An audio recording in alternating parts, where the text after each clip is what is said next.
Thanks for joining us for Branches of Wisdom, a podcast of Banyan Books and Sound, Canada's spiritual and healing resource since 1970. Our podcast producer is Jacob Steele. The show is edited by Abdo Habani. Watch all our conversations on YouTube by searching for Banyan Books, or listen on your favorite podcast platform. Please subscribe, follow, like, and leave your reviews and comments. We love to hear from you. For all our live events, books, and more, visit us at banyan.com.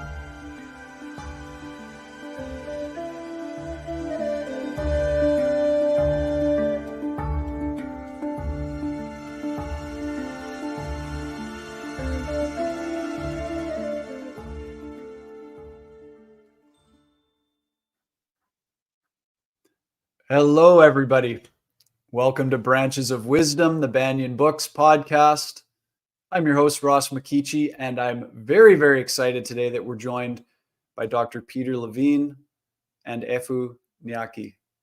Now, before we get to their formal introductions, wanting to let everybody know that although we have people joining us from all over the world for these live streaming events, the physical location of Banyan Books and Sound is on the traditional and unceded territories of the Coast Salish peoples, including the Musqueam, Squamish, and Tsleil-Waututh nations. Most of Banyan's events and podcasts are free.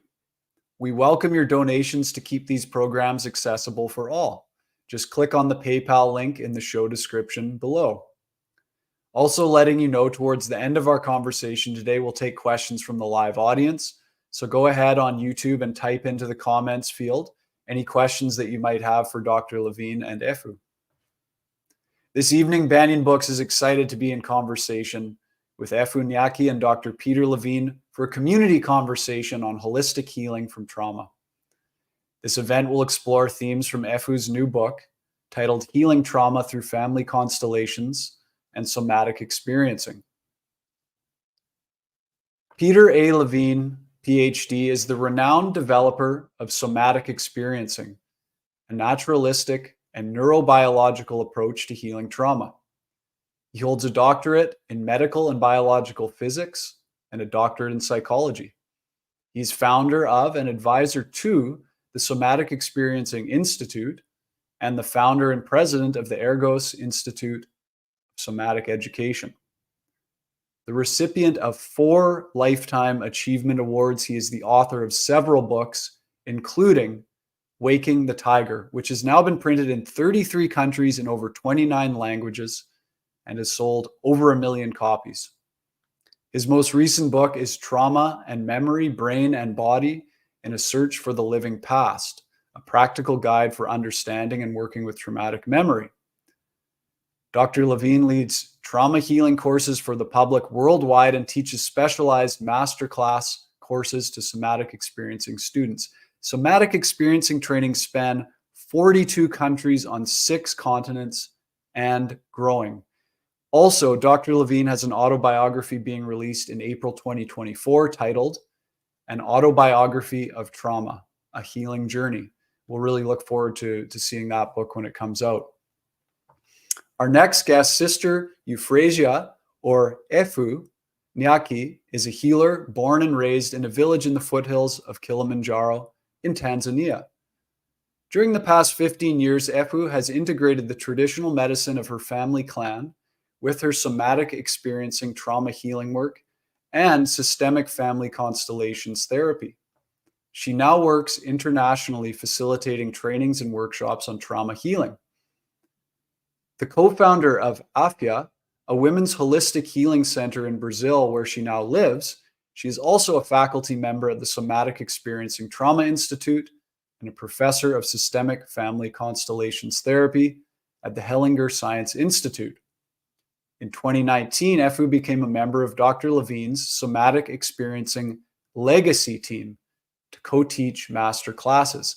Sister Efu has released a book titled Healing Trauma Through Family Constellations and Somatic Experiencing, Ancestral Wisdom from the Snail Clan of Tanzania. Dr. Levine wrote the foreword to this book. The journey to healing trauma is not always straightforward. As Efu Nyaki reveals in detail, the healing process is a complex ritual of energy moving on the physical, emotional, and spiritual levels. In the book, Efu explains how she came to develop her profoundly successful system for helping people heal trauma by integrating ancestral tribal wisdom with a fusion of two Western healing systems. If you'd like to learn more about Dr. Levine and somatic experiencing, you can visit his website, somaticexperiencing.com. And to learn more about Efu Nyaki and AFYA, you can visit afya.org.br or healingtraumawell.com. Okay, Banyan community, please join me in a very warm welcome for Dr. Peter Levine and Efu Nyaki. Hello, good evening to both of you.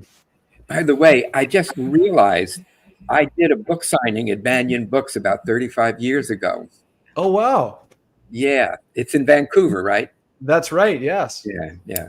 We've been around about 52 years now. Yeah. Actually, 54, more like 54 years. Okay. Yeah. You know, it's so wonderful to have you both here. And I know that there's a lot of excitement in the Banyan community to have this conversation. So thanks for taking the time. Thank you.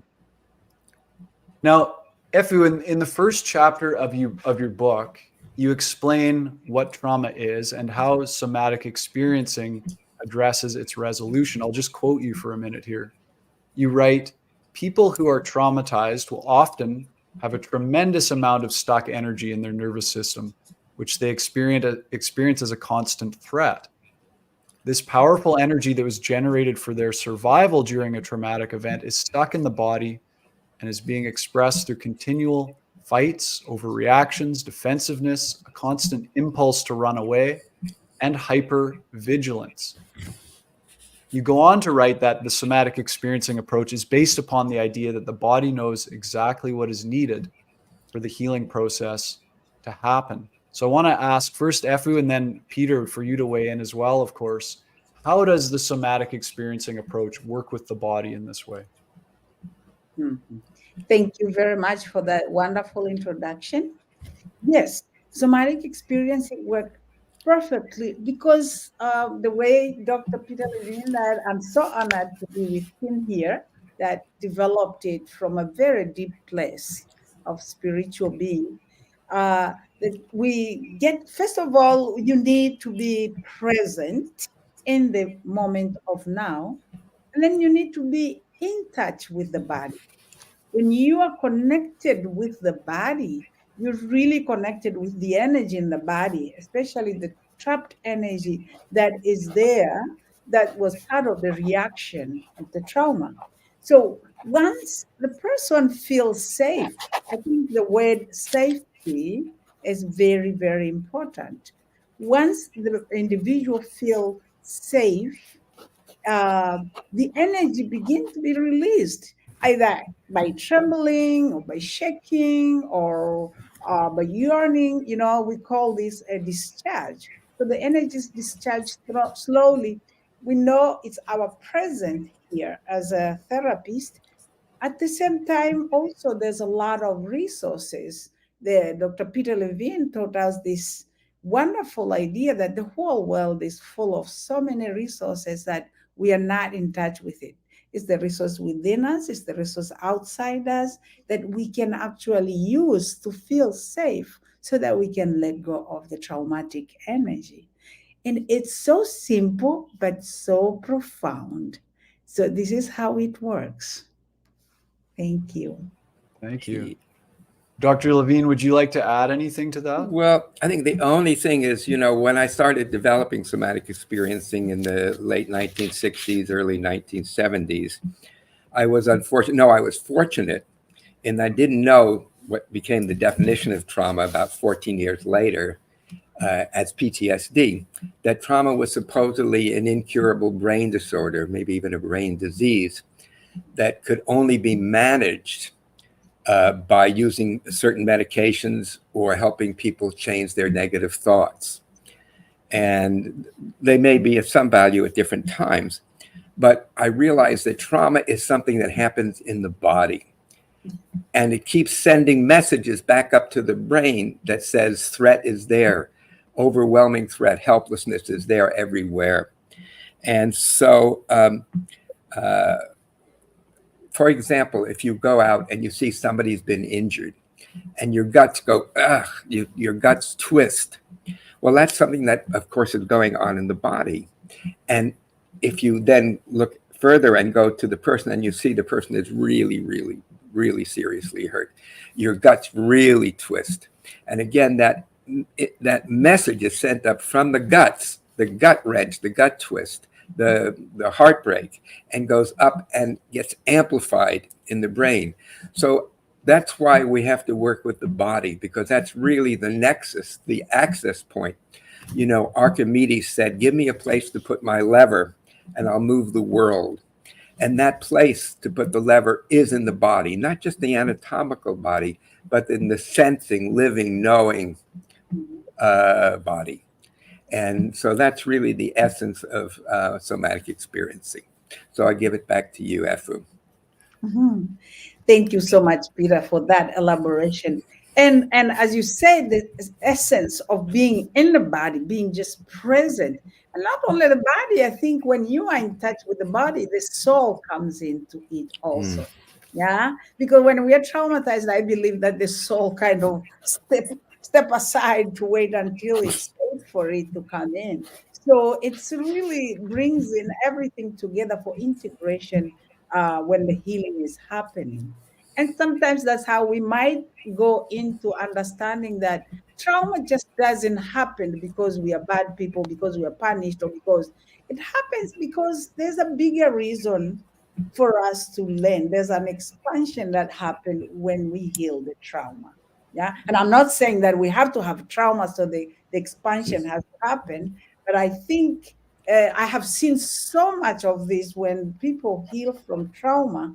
There's so much growth, there's so much expansion, there's so much life and resilience. So this is beautiful. Thank you, Peter Levine. So Efu, you're basically saying not that trauma is inherently necessary, but there is a doorway that it opens to expansion that we might not access in our lives without that hardship.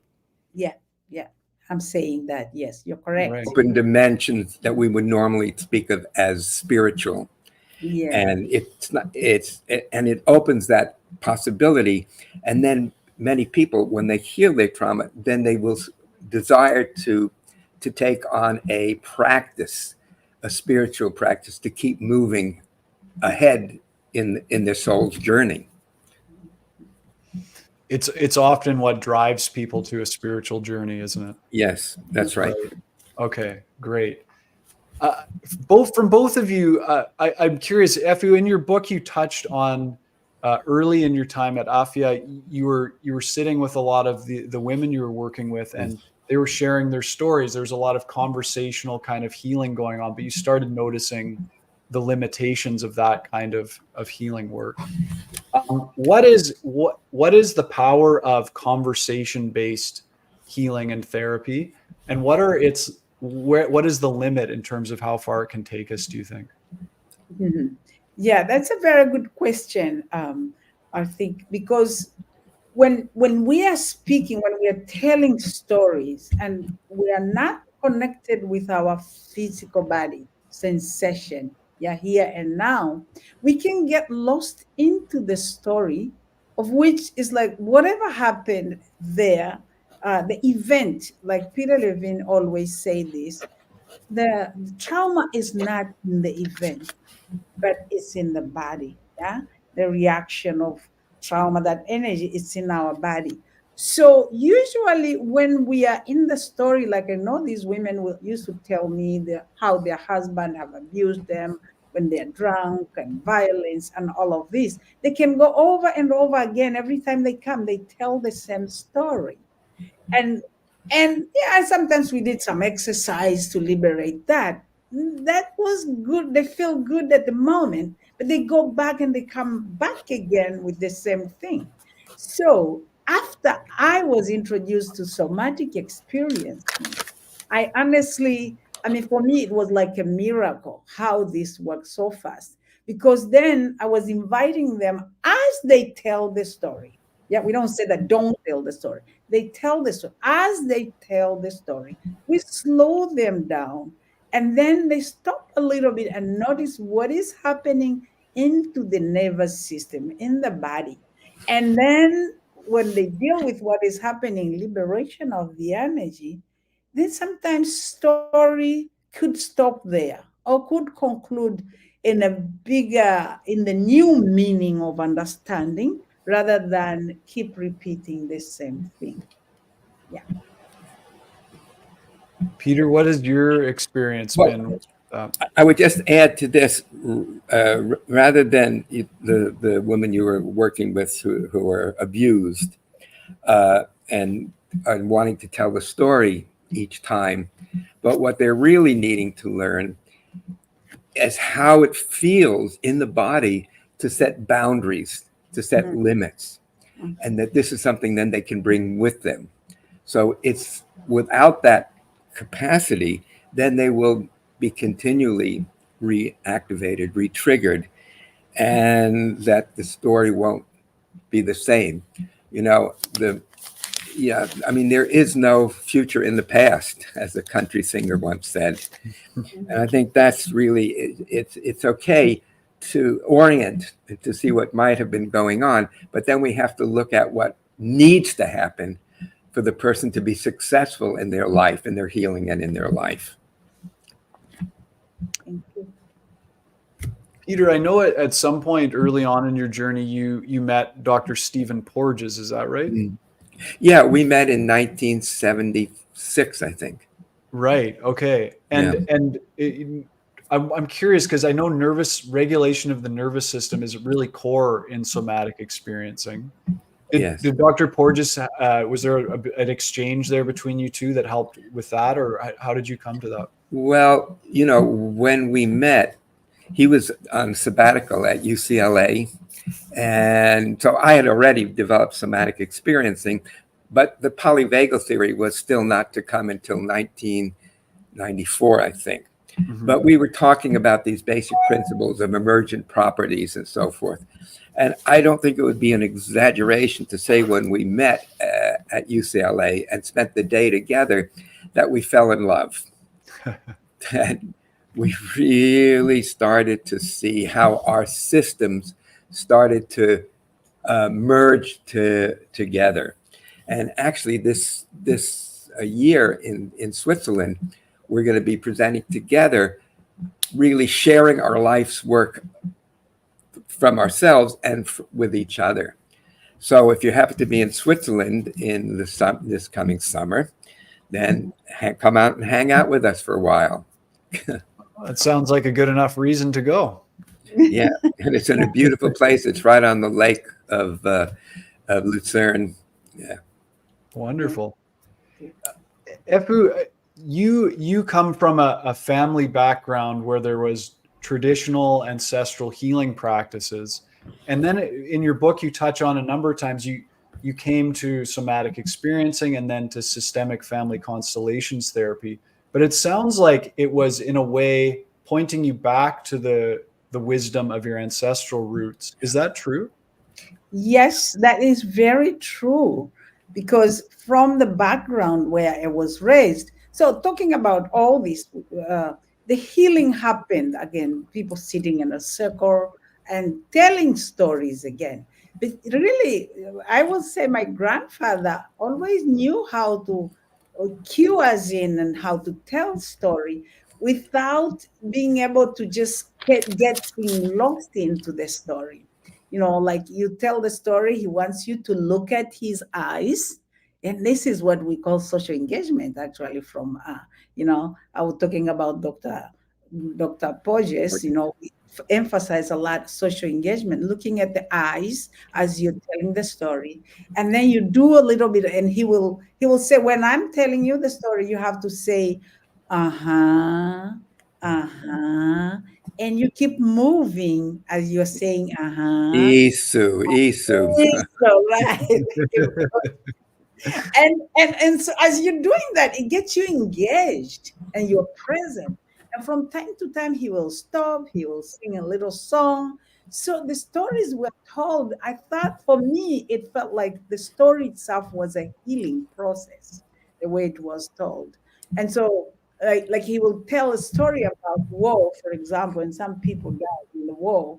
But the way he told it and bring in a place of healing also within it, so that you're not left with just war, but there is a healing that happened in the process.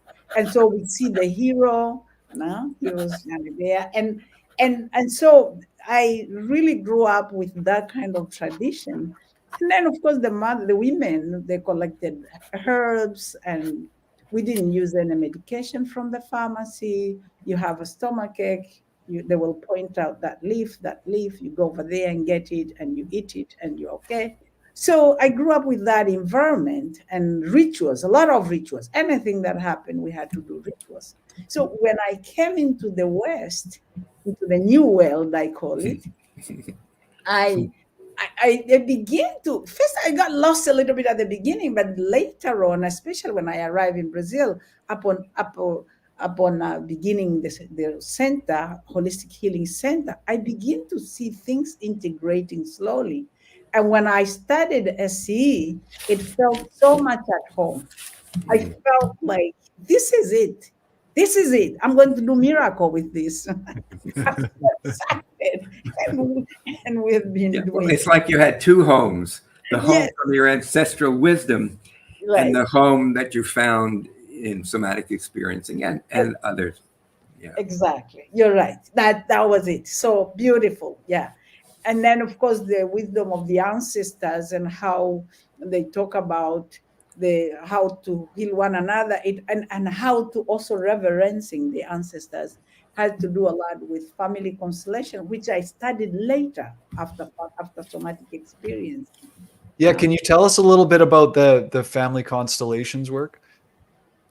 Well, the family constellations work is what we also call in another name transgenerational trauma healing. Yeah. So, like I will say, family constellation is a tool that was started by Bert Hellinger in Germany. But the good thing is, or the interesting, that Bert Hellinger found this method in the South Africa with the Zulu people in South Africa. So when I read it, I felt like, okay, I felt at home again. I was like, wow, this is coming from my home, and so then I began to integrate it so well with somatic experiencing, because I found that some things were so phenomenological that if I was just using SCE and talk about the nervous system, there was something missing. And so when I connected with the ancestors, those who have gone before us, then it made sense. And of course, continue using SCE, helping the person not to also get lost in the past with the ancestors, but to find the ancestors within this body here and now. Yeah. And so with that, for me, it's just, I found the healing became even more profound in this way. Yeah. Dr. Levine, you've also integrated and studied a lot of indigenous pathways and shamanism. Can you tell us a little bit about your experience with that and how you've integrated with a more scientific, modern approach? Right. Well,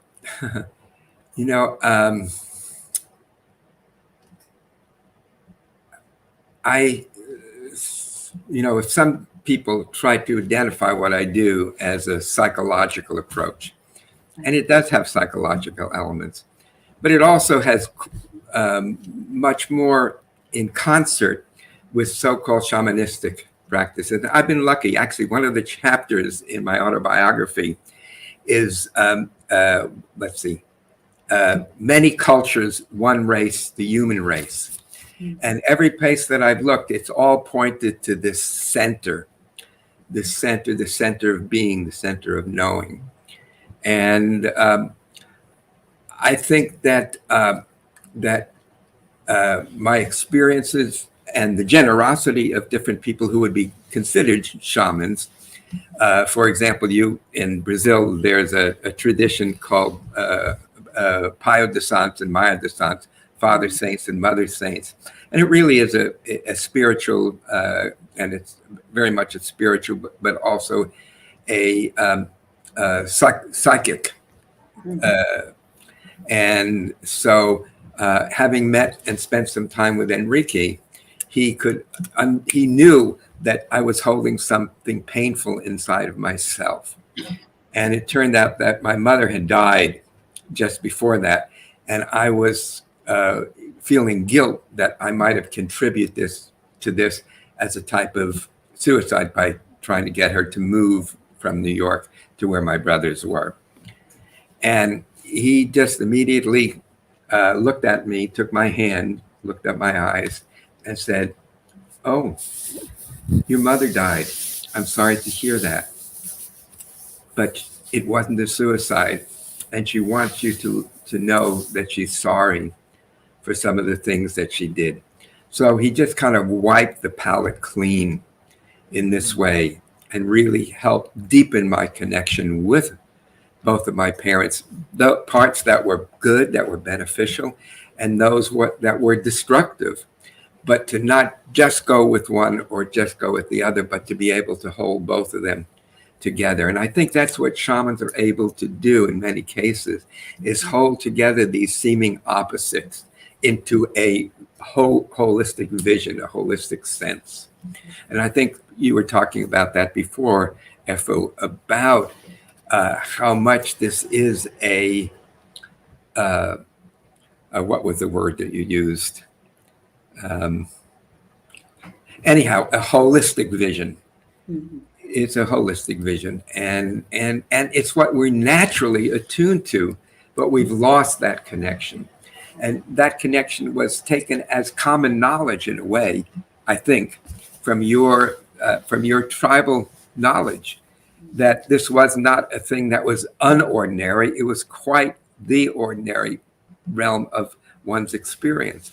So I think it's just great that you take these and hold these together. And I very much admire you for that. And that's part of the intro or the preface I wrote for your book, which I think is a beautiful book. And I highly recommend it for all of you to read the book. And it's published by Inner Traditions, which just also is publishing my autobiography book. Yeah. Wonderful. It is a really fantastic book. Yeah.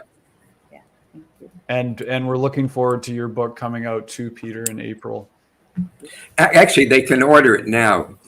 Oh, yeah. Actually, I have real copies of it right now. I think so I see it on the shelf behind you there, right?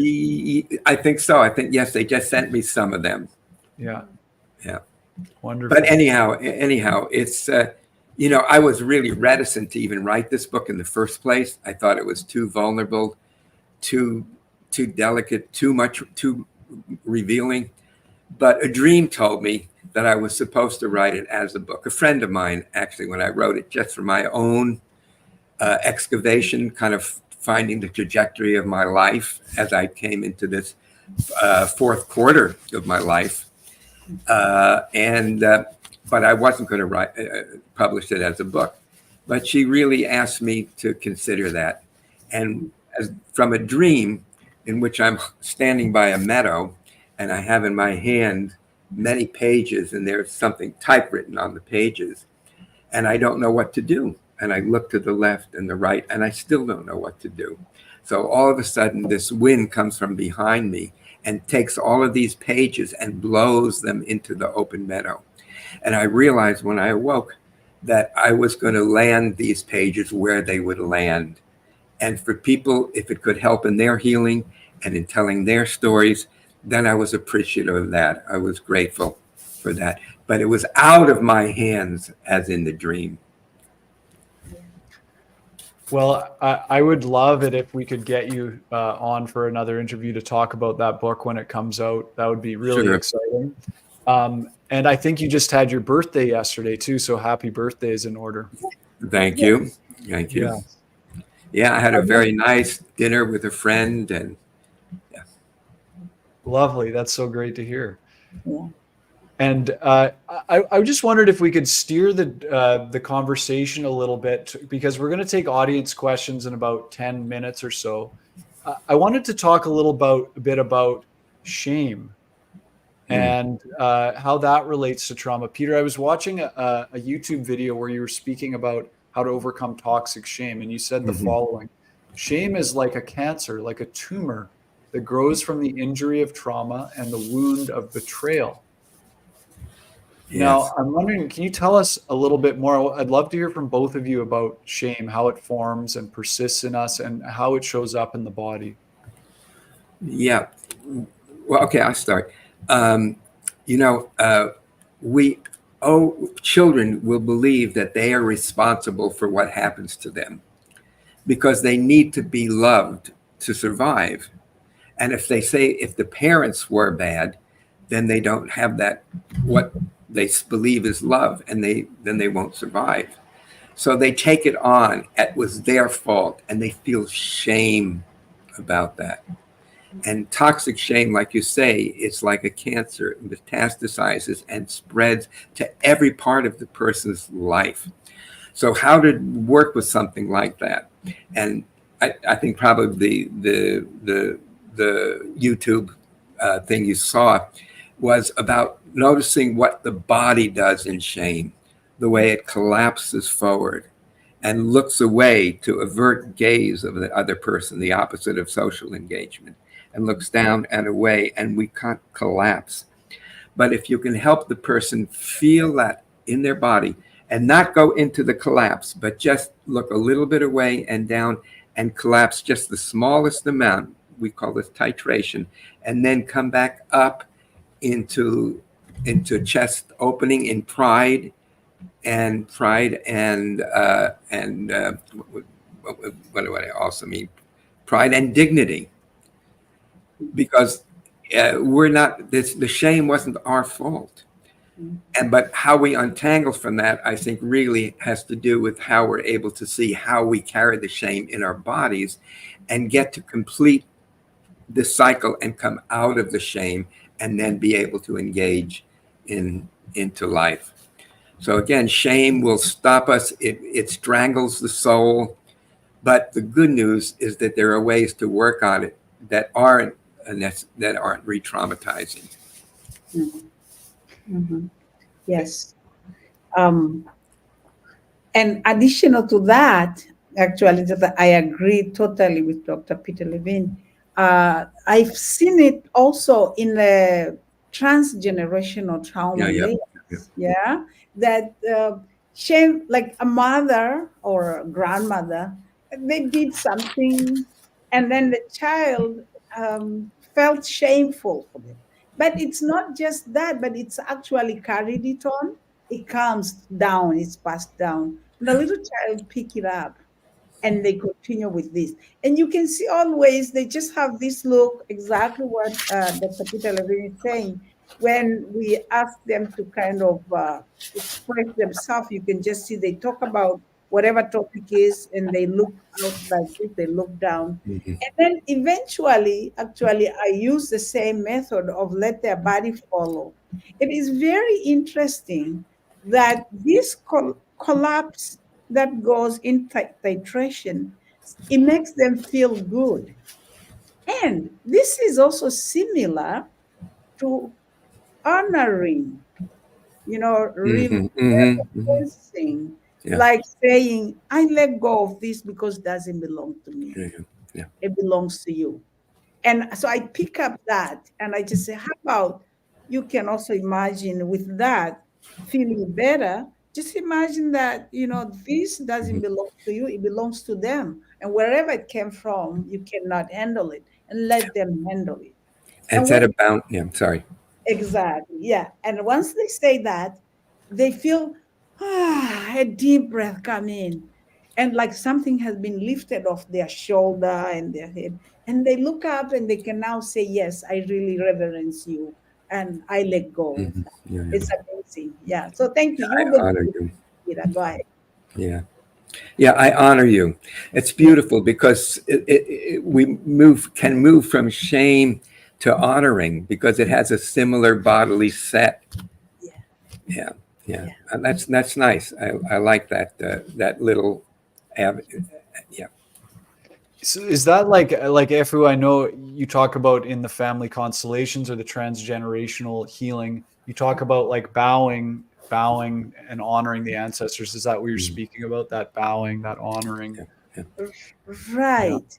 It's really, yes, bowing, honoring, it's reverencing in another word also that to help people in the West understand this word, because sometimes honoring it has a very different understanding. Yeah. But reverencing, yeah, revere, like I reverence Revealing. them because they came before me, they're big. So whatever they did, whether they did what I will think is a shameful, I mean, I cannot deal with it. It's them. Yeah, yeah, But yeah. why would I carry that? And then when I carry it, it make me sick, like a cancer. It really goes in and eat me, but it's not my responsibility. But if I revere them, if I said I really let go and I just say that you're all big, you're wiser, you came before me, you know better, and you are also able to take that responsibility, like I go on with my own life at my place. Yeah. So it is very, very beautiful, the idea of being able to reverence the ancestors. And when you go out, you can also express this attitude of reverence anywhere else you go.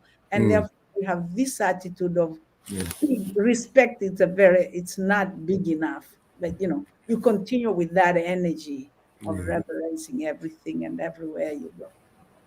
Mhm. And again, to reinforce that all of this is done in the here and now, not in the there and then. Exactly. We Yes. may touch to the there and then, but it's organized in the here and now. Here and now. Everything. Totally agree with you. Yeah, I bring people to here and now. One thing that it seems really important for people to learn more about, I think, is because the culture we're living in now, this modern kind of industrialized culture, there's so much isolation and loneliness. And so And I much know, noise, so much noise. yes, yeah. You mean like actual noise outside or like media noise? Yes, Yeah, media noise. yeah, yes. So I'm really interested in the power of community for healing and Mm, relationship. I'd love to hear from both of you on the role that healthy community can play in healing trauma and bringing us back to wholeness. Mhm. Yeah. So I see Dr. Peter Levine is writing something down. I can start, Peter, and you come good. in with your wisdom to add on. Sure, sure. Yeah. So yes, because you know what uh, I always tell people actually when we are doing the healing of trauma, and especially when we are talking about the family or community, I always say that if you remember that you are connected to all, you're not alone, then you don't carry so much on yourself, Yeah. like all the responsibilities, all the difficulties, all the pain. If you say this pain belong to the whole, this grieving belong to the, grieving belong to the whole community, the whole family. And when I bring that up, people start feeling much better. At least Hmm. at least I'm not alone. Yeah. Yeah. Even today, I had one client. I mean, she's 84 years old, and she feels lonely because her children goes out to work, and she doesn't have anybody to sit with her and tell stories. It's a Mm, modern community again. I mean, like you you're see now. right. But once I invited her to use this very simple method of drawing a picture and images. I mean, she doesn't even know how to read and write, but she just draw little circles of Hmm. her mother, her father, grandparents, and then her husband who died 35 years old. And actually, she had not even mourned yet. And we ended up doing this process of mourning a little bit. And then over suddenly she said, "Oh my gosh, lots of people with me. Hmm. Why did I ever thought I was alone?" Yeah. And then she put the children in front of her and she said they can move on and go to work or whatever, but I will stay with everybody else that is here. So she created a community right there. Not created, but she recognized Yeah, man. the the power of the community, the family, and everybody that was there. And she went home smiling, you know. Of course, she was Sweet. as a depressed person. Yeah. Yeah. Okay, so that example maybe explained a lot. Sure. I will stop there because Yeah. say something. You know, one of the things I've learned from shamanic cultures is the importance of community.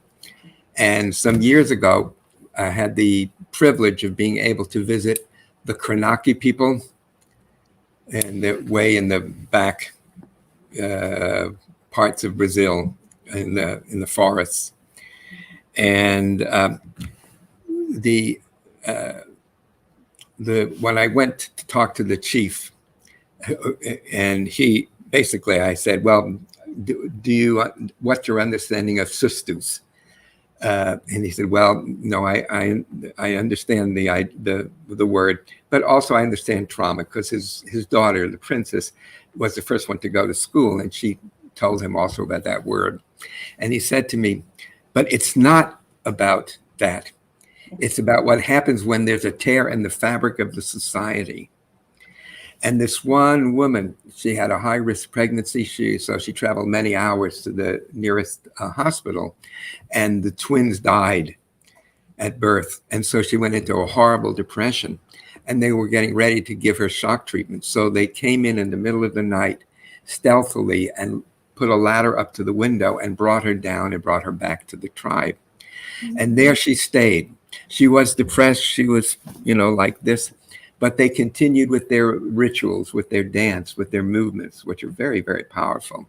And then one time, the people in the tribe started crying, and then she started crying, and then she joined the group. And and so I think there's important wisdom. It's not this one-to-one therapist, client, psychiatrist, patient. Community is so vitally important in the healing of trauma, healing the wounds of trauma. Thank you both for that. That's really insightful and helpful. We're starting to get some questions from our live audience, and I just want to remind people to go ahead and type those into the comments field on YouTube. If it's okay with both of you, we can get to a couple of those now. Sure. Okay. So there's a question from Sabina, who says, please speak to the trauma inflicted by culture or cultural traditions, such as female genital mutilation or child marriage practices that cause much trauma but offer no help. Thanks so much. Yeah. I leave that to you, please. Right. Yes. There are a number of things. Of course, all human, everywhere, that there's processes that the trauma is there. Now, the thing is, there's so many aspects that are there within this trauma that we notice from outside. While when you are within the tribe, there is some healing process that happens also. That's one aspect. I will say, for example, in Tanzania, I know these tribes that this ritual of circumcision is very powerful also. It's a ritual of young women, these young girls coming together as a group, as peers, and they have this powerful ritual. So when the mutilation is just one little aspect, but the rest of the time they are together, there's a lot of bonding, and then they also heal together. Yeah. That's what I don't think it is clearly written to the West so people to understand that. And I've seen that. I've participated in some of those rituals, and you see how powerful they also are. Yeah. But I know the trauma is there, but the healing is also there. Now, I hear stories from other places, where it's very much individual thing. Maybe the culture also, cultures are also changing and transforming. Probably the original idea get lost because of all the changes that happen. And then, the suffering happens. And of course, the tribe or the culture doesn't offer the healing, but this soul will find the healing someplace else. And it will find the healing also from another community, like they moved to another place and they found healing there also. Yeah. So those are the possibilities I'm putting out there. Yeah. Yeah. Okay. Maybe you take next question now. Sure. This one says, how does one overcome the shame in sharing in order to heal from complex trauma? Friends and family turn away. How does one seek support groups and community? Well, I think you said important to find support groups because, again, the people who traumatize us are not very likely to be the ones that come and make the apology and say, I'm sorry, we hurt you. And so I think we need to have support from others, we'll form a community around that disregard. I don't know what your thoughts are about that, Efu. Well, my thoughts are this. There's a whole question of belonging, which I talk a lot about in the book. Sometimes when I don't feel like I belong in my family or in my community, also I differ in many ways. And therefore, there's a little bit of a suffering. And when you go out someplace, you might carry that energy of not belonging. My family or my community might have some behaviors that I might consider that it's not the right behavior. Right? But if I don't judge, but I take the belonging, even though they have these behaviors, but I belong to this, but I opt to do differently. That I don't negate the belonging part, then I can actually heal myself with another community, with another group, like what Peter is saying. Look for other support group outside. You could, but you're not negating your belonging. You're not saying, I never want to have those people in my life. And yet you have them in your DNA and they're part of you, you grew up with them. You cannot throw them completely away. No. But you can take what you have by choice, and then you go somewhere else where you find a support group and you continue in life like that healing process. Yeah. So maybe also about boundaries, about setting boundaries, and maybe understanding that they have reasons that are unknown to us yet for what they've done. Yes. And maybe that's something we can open to. Yes. Yeah. Thank you. There's another question here from Norm who says, I wonder if Efu or Peter work with psychoactive medicines in their work. Do either of you work with psychedelics or psychoactive medicines in your therapy work at all? I don't. Yeah. I actually really look at this topic, examine this topic in the autobiography, because I think the use of these substances has promises, but also pitfalls. So as somebody who came of age in the 1964, coming to Berkeley, which was all about sex, drugs, and rock and roll, I'm more thoughtful now. And I see that it's important to prepare people for these kind of journeys, to follow up after, particularly to follow up what's going on in their bodies. So I think certainly there are some promises, but we have to be careful not to jump into things, and just say, this is now the answer, because it's not the answer. It may be an answer, but we have to, again, be careful about how we approach it. Yeah. And there are different non-psychedelic plants that are used. I was just thinking, when I went to see Enrique, I forgot about this part. Well, first of all, when you come to meet him, you stand outside with all of these beautiful Bayana women, these women with white robes, flowing robes from the area of Bahia, and they surround you, and then he comes and puts a glass of water on your head, and if you're not still enough inside, the glass will fall off. And he'll catch it. But he waits until it stays there. and then he knows you're ready.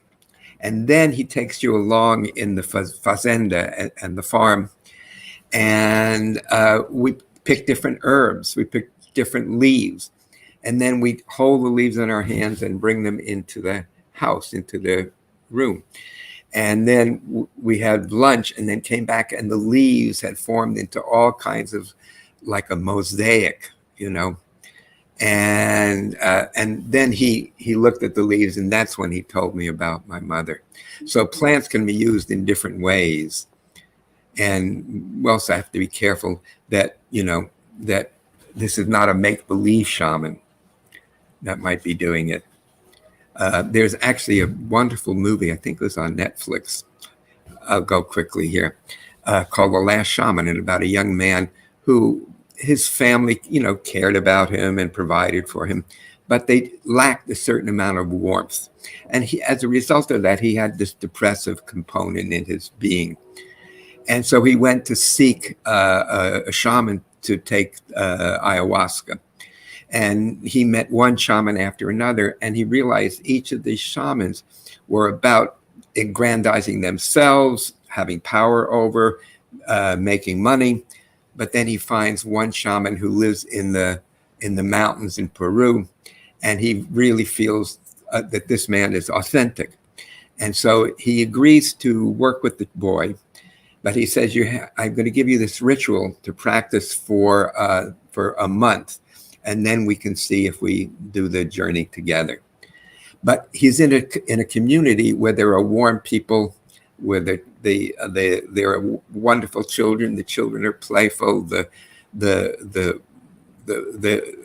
adults are just warm and embracing, and possibly even more than the substance itself is being with this kind of people where he feels their warmth, and putting those all together. So again, I think if we just say this is the treatment, it's not. It's not. Yeah. Thank you.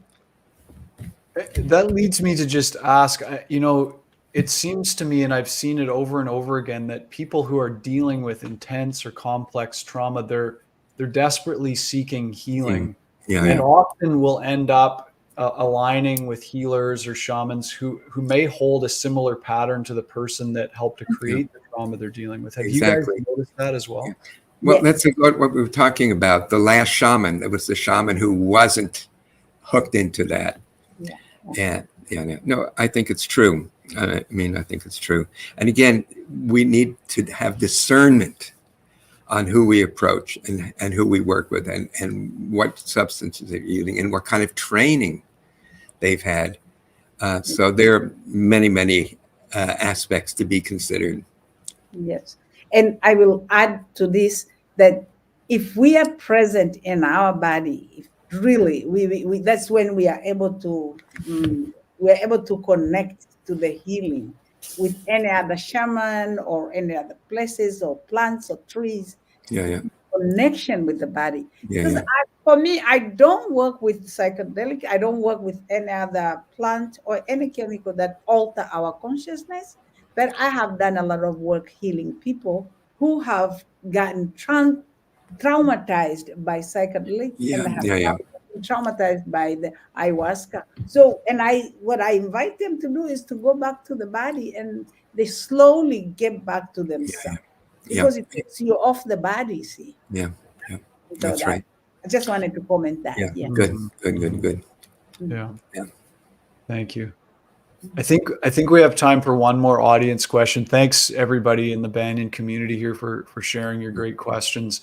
There's a question from Tatiana who says, is it true that trauma through the feminine lineage of a family is strongly passed from one to another, or is it the same regardless of the gender? No, actually, when you look at epigenetic influences, the male sperm line is more powerful than the female ovum. And that kind of surprised me, but that definitely seems to show up in the research. And for my experiences, I've seen both sides. You know, it depends on what people pick up and what they believe. Also, they bring it up. So it is in both ways. Okay. Thank you. I just want to remind our audience that we've been speaking to Dr. Peter Levine and Efu Nyaki and focusing on her book, Healing Trauma Through Family Constellations and Somatic Experiencing, Ancestral Wisdom from the Snail Clan of Tanzania. And of course, you can get that at banyan.com. That's right. And we'll look forward to Dr. Levine's autobiography coming out in April. Maybe if we could leave with this question. I know, Efu, in 2019, you became a member of Dr. Levine's Somatic Experiencing Legacy. And I'm just curious to hear from you, Dr. Levine, and then you, Efu. Dr. Levine, what is your vision for your legacy for the future and how you'd like people to carry this work forward? Well, to tell you the truth, this was when I started teaching this work, it was a big burden to get this work out in the world. And it was really a weight on my shoulders. But now with Efu and the other somatic experiencing trainers throughout the world, that burden has been lifted. So to the question, have I done enough? I can answer that in the affirmative. Yes, I've done enough. The question, am I enough? Well, that's a work in progress. And that's one of the things that I try to put in my autobiography of becoming who I really am. Oh, that's wonderful. Wonderful to hear that honesty that, after all you've done, you're still working on that. It's always a work. No kidding. Wow. Efu, what is your outlook for the future? What is your vision for the work that you're continuing to do? Yes, thank you very much. And I am really honored to hear what Peter Levine had just said. I'm blessed. Thank you. Yeah, I take that. And I just taking the work like this that has begun and take it forward with sincere. I know I add my own spice on it, right? So sure. I take it from it and I add my own spice in it. But the essence, like I have the essence from my own ancestors that I bring into this, and then I keep building on. So I just want to be authentic to myself, to my ancestors, to Peter Levine, to Bert Hellinger's work that he began, just all of that, and kind of develop into my soul what will help the world to be a better place for all. The healing, the authentic healing. And I'm also passing that on. Like at AFYA, Holistic Healing Center, it's already, 3 years ago, we celebrated 20 years. Wow. So I already passed the leadership to the younger people. I was a leader, a founder and a leader for 20 years. And now I have given it to younger people to be leaders. And I'm in the background to keep bringing that seed there. But I want to see also younger people picking up this energy, put their own spices in it, and take it forward for healing to happen throughout the world. That's all we are about. Yeah. Okay. Boa noite. Boa noite. Yes. Thank you for staying up late in Brazil.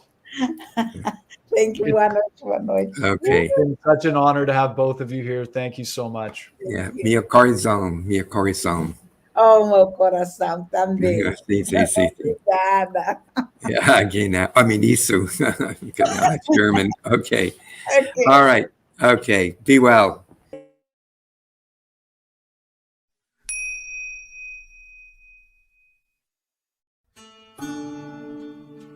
Thanks for joining us for Branches of Wisdom, a podcast of Banyan Books and Sound, Canada's spiritual and healing resource since 1970. Our podcast producer is Jacob Steele. The show is edited by Abdo Habani. Watch all our conversations on YouTube by searching for Banyan Books, or listen on your favorite podcast platform. Please subscribe, follow, like, and leave your reviews and comments. We love to hear from you. For all our live events, books, and more, visit us at banyan.com.